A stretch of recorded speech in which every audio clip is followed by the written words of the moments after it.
Do you ever get this sinking feeling that you're falling behind in life, that everyone has it all figured out and they're speeding up in life, yet you're still stuck in one position? Well, it seems like people around us are landing their dream jobs, starting up companies, starting up families, and getting married, yet we are still trying to figure things out. Sometimes it feels like we are falling behind and maybe something is wrong with us, but that is just a feeling. And there is a psychological force behind it called the mimetic desire. It is something that almost every one of us feels even without realizing it.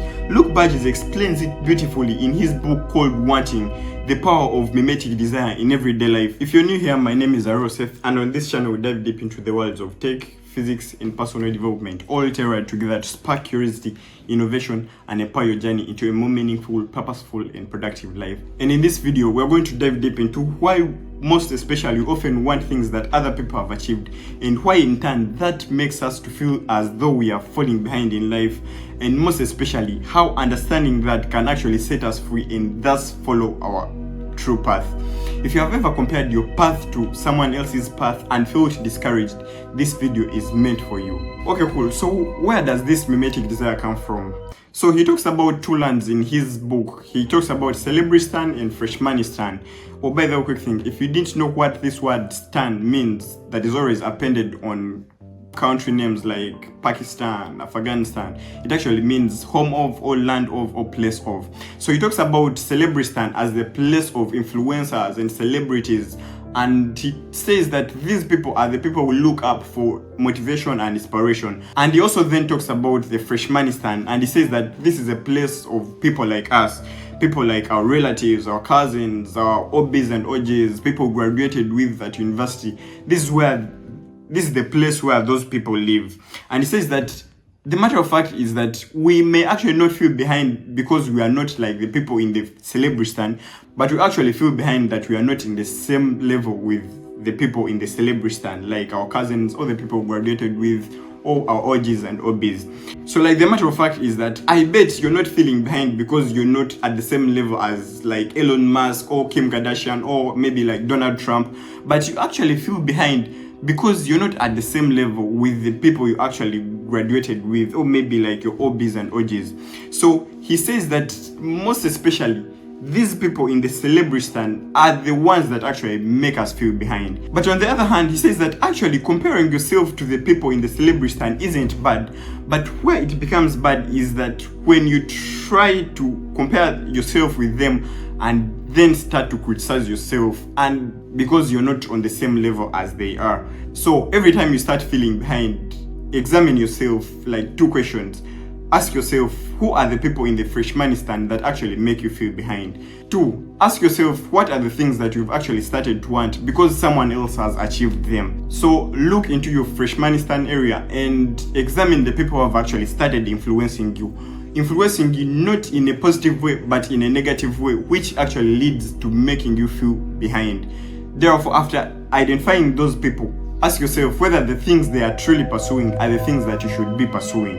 If not, then try to stop yourself from actually following the people in the Freshmanistan. Otherwise, you'll actually continue feeling behind in life. But on the other hand, it may not be easy to figure out what you actually want, and so he brings up a model of figuring out your meaningful desires.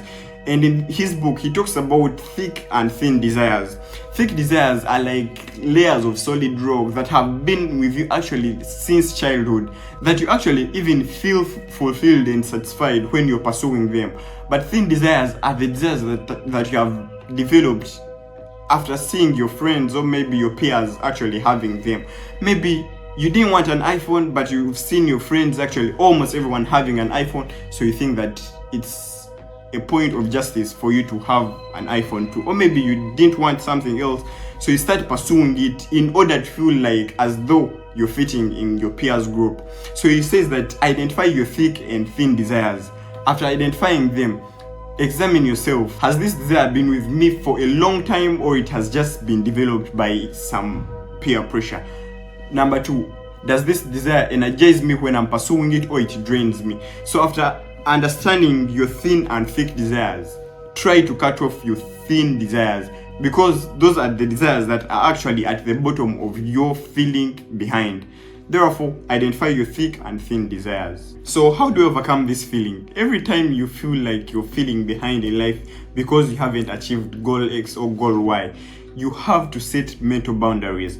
Every time you're falling behind in life, ask yourself, am I feeling behind? Am I pursuing this thing because I value it truly or because other people value it?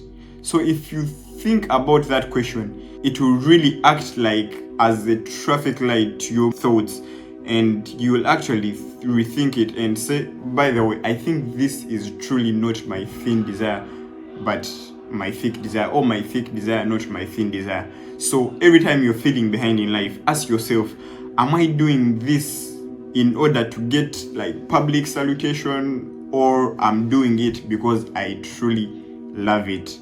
Number 2, set digital boundaries. Now, digital boundaries, you can actually go on and unfollow people who actually make you feel behind. You can go on Instagram and unfollow people who actually make you feel as though you're falling behind.